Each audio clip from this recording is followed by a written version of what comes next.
नमस्कार दोस्तों। अभी हम लोग साउथ सेंट्रल रेलवे का क्वेश्चन पेपर का पार्ट फर्स्ट देखे में 20 क्वेश्चन तक देखे थे। यह क्वेश्चन जो है बुक्स एंड बजट का है और इसमें हम लोगों ने 20 क्वेश्चन तक चर्चा किया था बुक्स बजट में। अभी 20 क्वेश्चन से आगे देखते हैं, उसमें 80 क्वेश्चन है। देखते हैं 2-3 पार्ट में जितना बनेगा। 20 क्वेश्चन में यही था, हम लोग ने अर्जेंसी सर्टिफिकेट के बारे में पढ़ा। अर्जेंसी सर्टिफिकेट के बारे में लिंक भी वीडियो में डाल दिया था। अभी 21 नंबर का क्वेश्चन कह रहा है कि following are the users of accounting information. लेखा सूचना के उपयोगकर्ता कौन कौन है? तो जो लोग बुक कीपिंग बनाए होंगे तो बिजनेस में होते हैं क्रेडिटर लेनदार, कस्टमर ग्राहक, लेंडर्स ऋणदाता। तो इसका जो आंसर होगा वो सभी होगा। मतलब एक अकाउंटिंग इंफॉर्मेशन में ये सारे लोगों का होना जरूरी है, तभी तो अकाउंटिंग इंफॉर्मेशन बन पाएगा। ये बुक कीपिंग का क्वेश्चन पेपर है। तो जैसे कि हम लोग बुक्स एंड बजट पढ़ रहे हैं और इसमें बहुत सारे क्वेश्चन बुक कीपिंग का दिया हुआ है, तो इसमें ये है कि चलो बुक कीपिंग के बारे में भी थोड़ा जान लेते हैं। क्वेश्चन नंबर 22 है कि a person who can not पे हिज डेब्ट इज कॉल्ड। वो व्यक्ति जो अपने ऋण का भुगतान नहीं कर सकता है, तो जो ऋण का भुगतान नहीं करेगा तो उसको क्या कहेंगे? उसको तो दिवालिया ही हो गया। वो फिर जो ऋण का भुगतान नहीं कर सकता है तो वो इनसॉल्वेंट हो गया। क्वेश्चन नंबर 23 है कि who is father of accounting. Accounting के फादर किन्हें कहा जाता है? तो लूका पशियोली को कहा जाता है। ये एकदम ऑब्जेक्टिव टाइप क्वेश्चन है जिसको सिर्फ समझ लेना है। 24 नंबर क्वेश्चन है कि cash book maintained to record small expenses is called.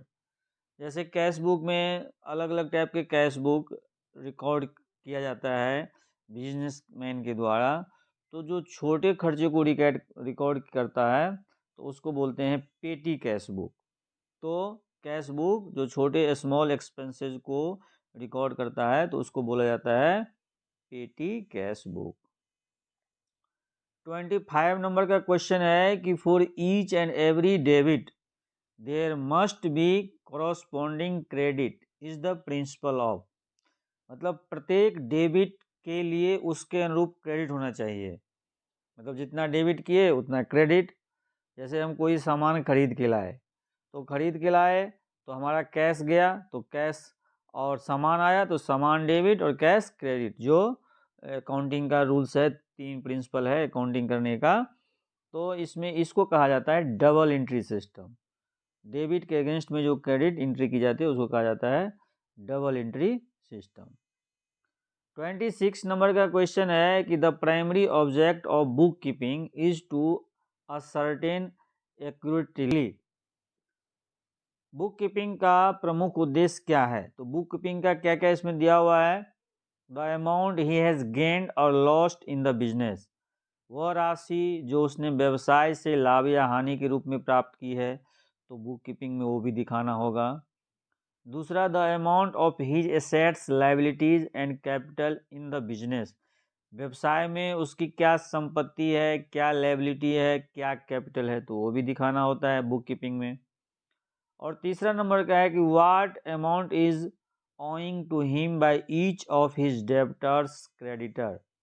उसके प्रत्येक देनदार और लेनदार द्वारा कितनी राशि बकाया है, तो ये भी बुक कीपिंग में दिखाया जाता है। बहुत सिंपल क्वेश्चन है, तो इसका answer all of the above हो जाएगा। 27 नंबर का क्वेश्चन है कि what do you mean by the term debtor. Debtor किसे कहते हैं? कर्जदार शब्द से आपका क्या तात्पर्य है? डेब्टर मतलब कि कोई हमको हमारा कर्जा लिया हुआ है, वो व्यक्ति जो हमें कुछ देता है। A person who owes as something, तो उसको बोलते हैं डेब्टर। तो ये क्वेश्चन समझ लीजिए, और उसी में लिखा हुआ है कि a person to whom something is owing, वो व्यक्ति जिसे कुछ दिया जाता है तो वो होता है क्रेडिटर। तो डेबिटर और क्रेडिटर दोनों हो गया। 28 नंबर का क्वेश्चन है कि assets that can be converted into cash within a short period are known. जैसे कि जो ऐसा संपत्ति जो है जो शॉर्ट पीरियड के लिए यूज किया जाता है, जो 1 साल से कम का हो, तो उसको बोलते हैं करंट एसेट्स, उसको बोलते हैं करंट एसेट्स। फिक्स एसेट्स जो है, फिक्स एसेट्स तो लंबे समय के लिए रहता है, जिसमें जो कैपिटल लगाया जाता है, जैसे घर है, ज़मीन है। अगर फैक्ट्री की बात करें तो फैक्ट्री में भी बहुत सारे ऐसे सामान है जो फिक्स एसेट्स होता है। और तीसरा है इनटेंजिबल एसेट्स। तो इनटेंजिबल एसेट्स कहा जाता है, जैसे पेटेंट है, कॉपीराइट है, ट्रेडमार्क है, तो उसको इनटेंजिबल एसेट्स कहा जाता है। ये सब चीज़ें बुक कीपिंग के क्वेश्चन में आता है, तो ये सब चीज़ें आप लोगों को ध्यान रखना है। करंट एसेट्स क्या है, फिक्स एसेट्स क्या है, इनटेंजिबल एसेट्स क्या है। इन्वेस्टमेंट जो है, इन्वेस्टमेंट तो पता ही है कि किसी कहीं इन्वेस्ट करेंगे, अब इन्वेस्ट कितने दिन के लिए कर रहे हैं, तो ये ध्यान रखना होता है। तो ये अलग चीज़ हो गया। एसेट्स 3 टाइप का होता है, इन्वेस्टमेंट से ही एसेट्स बनेगा। तो 28 नंबर का क्वेश्चन का आंसर ए हो गया। 29 नंबर का क्वेश्चन है कि पेटेंट्स, कॉपीराइट एंड ट्रेडमार्क। देखिए, अगर आपने 28 नंबर का आंसर दे दिया तो 29 का भी आंसर आराम से दे सकते हैं। इनटेंजिबल एसेट्स कहा जाता है। कोई पेटेंट है, कॉपीराइट है या ट्रेडमार्क है, तो उसको इनटेंजिबल एसेट्स कहा जाता है। Balance sheet is a statement of. Balance sheet क्या है? जब हम बैलेंस शीट बनाते हैं तो उसमें एसेट्स रहता है, लायबिलिटी रहता है, कैपिटल रहता है, सारा चीज़ रहता है बैलेंस शीट में। तो उसको, इसमें आंसर हो गया ऑल ऑफ द एबव। जब भी हम बैलेंस शीट बनाएंगे तो एसेट्स भी दिखाते हैं, इसके अंदर लायबिलिटी भी दिखाते हैं, कैपिटल भी दिखाते हैं, सारा चीज़ बैलेंस शीट के अंदर दिखाना होता है। बैलेंस शीट जो है किसी कंपनी का 1 साल का वित्तीय विवरण होता है। 31 नंबर का क्वेश्चन है कि balance sheets are prepared. Balance sheet तैयार कब किया जाता है? तो बैलेंस शीट जो है साल के लास्ट में तैयार की जाती है। Daily, weekly, monthly. Daily cash book, monthly cash book, और डेली और मंथली के आधार पे ही साल का बैलेंस शीट तैयार किया जाता है। 32 नंबर का क्वेश्चन है कि plan head is created for. Plan head जो है सो क्रिएट की जाती है किस लिए? तो प्लान हेड, जितने भी प्लान हेड है, 27 प्लान हेड है। ये मैं हर एक वीडियो में बोलता ही हूँ कि 27 टोटल प्लान हेड है, और यह जो है डिमांड नंबर 16 के तहत काम करता है। डिमांड नंबर 16 में, डिमांड नंबर 16 जो है, जो new assets create, acquisitions, replacement work जितना भी होता है सब डिमांड नंबर 16 में होता है। और डिमांड नंबर 16 में विभिन्न टाइप्स के प्लान हेड है। तो 27 प्लान हेड है। तो इसका मतलब ये हो गया कि प्लान हेड जो है वर्क्स एक्सपेंडिचर है, वर्क्स एक्सपेंडिचर। इसमें बजट कंपाइलेशन तो इससे कोई मतलब ही नहीं है। ऑर्डिनरी एक्सपेंडिचर जो है यह सब रेवेन्यू एक्सपेंडिचर है। अब 33 नंबर है कि पिंक बुक क्या रेफर करता है? तो जो बुक है वो एक पिंक बुक होता है और एक लॉ बुक होता है। तो पिंक बुक जो है उसमें रेलवे बोर्ड द्वारा जो भी स्वीकृत कार्य होता है तो वह पिंक बुक में होता है, क्योंकि उसका पिंक बुक में जितने भी नया काम होगा या कोई काम ऑलरेडी चला आ रहा है और जो वो रेलवे बोर्ड के द्वारा सैंक्शन किया जाता है। अभी तक जो है पिंक बुक में 2.5 करोड़ से ऊपर तक के काम जो है पिंक बुक में दिखाया जाता था, और 2.5 करोड़ से नीचे तक के काम को लॉ बुक में दिखाया जाता है। लिस्ट अप्रूव्ड वर्क बोलते हैं लॉ बुक को। नए रूल्स में 50 करोड़ हो गया है। 50 करोड़ से नीचे वाले लॉ बुक में, 50 करोड़ से ऊपर रहता है तो रेलवे बोर्ड भेजा जाता है, तो पिंक बुक में आएगा। अभी 34 नंबर क्वेश्चन है कि मटेरियल एट साइट अकाउंट क्या है? तो मटेरियल एट साइट अकाउंट जो है यह एक सस्पेंस हेड है। मटेरियल एट साइट अकाउंट क्या है? यह एक सस्पेंस हेड है, और यह जो है सो ये तो हो गया सस्पेंस हेड है, और यह इंजीनियरिंग कोड के पैरा 1436 में के अनुसार है। और यह जो है सो एक, और ये साइट अकाउंट किसे कहते हैं? तो मटेरियल साइट अकाउंट कहा जाता है कि for material obtained for a specific work received at the site of the work and not immediately consumed on the work should be temporarily held at charge of a subhead of work under material at site account in the register of work।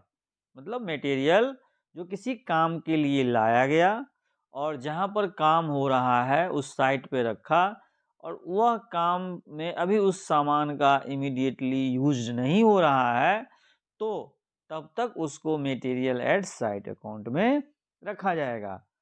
तो इसीलिए यह suspense head है। Suspense head का मतलब ही होता है कि जब तक कोई भी चीज़ फाइनल हेड को बुक नहीं की जाती है तो उसे सस्पेंस हेड को बुक कर दिया जाता है। तो मटेरियल साइट अकाउंट जो है मटेरियल से रिलेटेड है। 35 नंबर में है कि CAG powers are related to. CAG का पावर किससे रिलेटेड है? तो CAG का पावर जो है ऑडिट से रिलेटेड है, जो आर्टिकल 148 टू 151 तक जो है इनके सारे पावर और नियुक्ति सबके बारे में दिया गया है। 36 नंबर का क्वेश्चन है कि सैलरीज ऑफ प्रेसिडेंट एंड जजेज इज, राष्ट्रपति और न्यायाधीशों का वेतन जो है किस में आता है? तो ये आता है चार्ज एक्सपेंडिचर में। राष्ट्रपति और न्यायाधीश का वेतन चार्ज एक्सपेंडिचर में आता है। एक्सपेंडिचर दो प्रकार का होता है, एक वोटेड और एक चार्ज एक्सपेंडिचर। वैसे और भी है, रेलवे से संदर्भ में देखा जाए तो एक कैपिटल और एक रेवेन्यू एक्सपेंडिचर होता है। 37 नंबर का क्वेश्चन है कि traffic earning comprises of. Traffic earning कितने टाइप का होता है? तो ये पहले भी हमने बता रखा है कि ट्रैफिक अर्निंग X, Y और Z होता है। X अर्निंग इसको बोला जाता है कोचिंग अर्निंग, और इसको बोला जाता है Y को गुड्स अर्निंग, और Z को अदर्स अर्निंग, जिसको सन्ड्री अर्निंग कहा जाता है। तो जो कोचिंग अर्निंग है वो दो टाइप का है, कोचिंग और अदर देन कोचिंग। और अगर इनके कोड के बारे में बात करें तो 90, 91 ये कोचिंग अर्निंग के हैं, गुड्स अर्निंग के 92 है, और जेड अर्निंग के 93 है। तो इसका जो आंसर हो जाएगा सभी हो जाएगा। 38 नंबर के क्वेश्चन है कि रिटायरिंग रूम का जो एक्सपेंडिचर है वो किसके अंडर आता है? तो रिटायरिंग रूम का एक्सपेंडिचर जो है सन्ड्री अर्निंग के अंतर्गत आता है। जो अदर कोचिंग सन्ड्री अर्निंग कहा जाता है कि ऐसा अर्निंग जिसका डायरेक्ट रिलेशन जो है सो ट्रेन से न हो, तो वो सब सन्ड्री अर्निंग में आता है। तो ये रिटायरिंग रूम का जो है सो खर्चा जो है सन्ड्री अर्निंग में होता है। Any written evidence in support is called. जो रिटेन एविडेंस है उसको क्या कहा जाता है? तो वाउचर होता है। रिटेन एविडेंस को वाउचर कहा जाता है। कोई भी खर्चा है तो उसको वाउचर के जरिए से तो पता करते हैं। 40 नंबर का क्वेश्चन है कि sales book is meant for recording all. तो सेल्स बुक में क्या रहेगा? Sold on credit. Sales book में जो लोन पे बेचा गया चीज होता है, मतलब उधार जो बेचा गया, वो सब सेल्स बुक में रहता है। 41 नंबर का क्वेश्चन है कि ledger is a book of. Ledger क्या है? ये है सेकेंडरी एंट्री। लेजर जो है सेकेंडरी एंट्री है, जो पहले रोज लेन देन होता है फिर उसको लेजर में लिखा जाता है। 42 नंबर का क्वेश्चन है कि source document for compiling monthly statement 6A। ये जो है स्टैटिकल का क्वेश्चन है, जो 6A में जो है पैसेंजर से रिलेटेड होता है, पैसेंजर क्लासिफिकेशन, और 7A जो है गुड्स क्लासिफिकेशन होता है। तो ये जो कुछ चीज़ें हैं एकदम ध्यान में रखने वाला है अकाउंट्स से संबंधित में। तो 6A में पैसेंजर और 7A में गुड्स। ऐसे बहुत सारे स्टेटमेंट स्टेटिकल डिपार्टमेंट्स में बनता है, पर जो मेन बातें हैं उसको ध्यान में रखना है। एब्स्ट्रैक्ट जेड जो है किससे है? तो एब्स्ट्रैक्ट जेड हमने अभी देखा सन्ड्री अर्निंग से है। इस क्वेश्चन में हम लोग ये देखें कि बहुत सारे ऐसे क्वेश्चन है कि एक दूसरे से ही रिलेटेड है, तो यानी अगर आप एक जानते हैं तो दूसरा का भी आंसर आराम से दे सकते हैं। तो इसीलिए किसी भी चीज़ को एक ध्यान से समझने से उस क्वेश्चन को आराम से सॉल्व किया जा सकता है। 44 नंबर का क्वेश्चन है। 44 नंबर का क्वेश्चन है कि डेवलपमेंट फंड जो है क्रेडिटेड विद डेवलपमेंट फंड को पैसा कहाँ से मिलता है? तो एक तो the amount transfer to it from railway reserve fund, the amount of interest earn on the balance of the. 44 number का क्वेश्चन है कि development fund is credited with. Development fund जो है क्रेडिट होता है, तो पहला है the amount transfer to it from railway reserve fund, और दूसरा the amount of interest earn on the balance of the fund. तो इसका जो आंसर होगा यह दोनों होगा।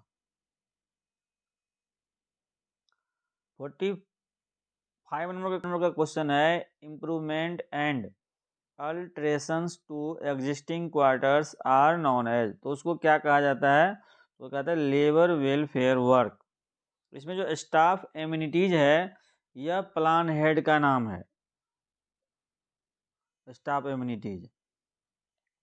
46 नंबर का क्वेश्चन है कि preliminary expenses on survey plan and drawing etcetera incurred after abstract estimate is approved is charge to. तो हम लोगों ने कई बार इस बारे में चर्चा किया है कि सर्वे का जो खर्चा होता है वो डिमांड नंबर 2 में होता है, और फिर जब वर्क शुरू हो जाएगा तो उस वर्क को ट्रांसफ़र, जब वर्क स्वीकृत हो जाएगी वो, तो उसको पैसे को उधर ट्रांसफ़र कर दिया जाएगा उस काम को।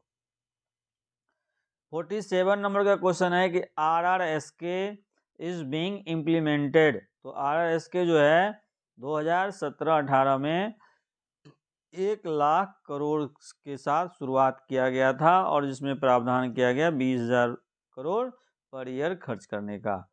RRSK का फुल फॉर्म भी पूछा जाता है, तो RRSK का फुल फॉर्म होता है राष्ट्रीय रेल संरक्षा कोष, और यह एक नॉन लैप्सेबल फंड है। 3-4 बातें RRSK से रिलेटेड याद रखना है। अभी 48 नंबर का क्वेश्चन है कि cost of furniture required for new work is charge to. नए काम के लिए अगर आवश्यक फर्नीचर की लागत का प्रभार जो है उसी प्लान हेड में लगाया जाएगा, same plan head to which the main work is charge.